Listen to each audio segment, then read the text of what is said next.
Okay, here we're going to rewrite the expression in the form k times y to the n.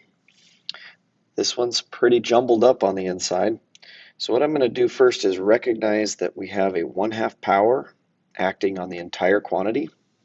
And I'm going to rewrite this as a square root. Now that might feel like a step backwards at first because we're trying to simplify this into this form up here that we mentioned that looks like a power form. But when we look at this as a square root, we remember that we can break square roots up at their factored boundaries. In other words, this square root itself is equal to square root of 4 times the square root of the 4th degree radical of y to the 5th. So that has some benefits. First off, we know the square root of 4, that's just 2. Okay, that's the first benefit.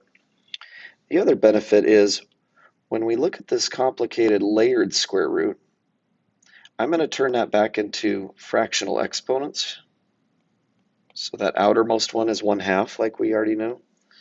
Then the next layer in is a 4th degree radical, so that's a 1/4 power. And then the innermost layer is y to the 5th. So when we look at the product of all these things, we need to remember power on power, this part over here is actually pretty simple to calculate.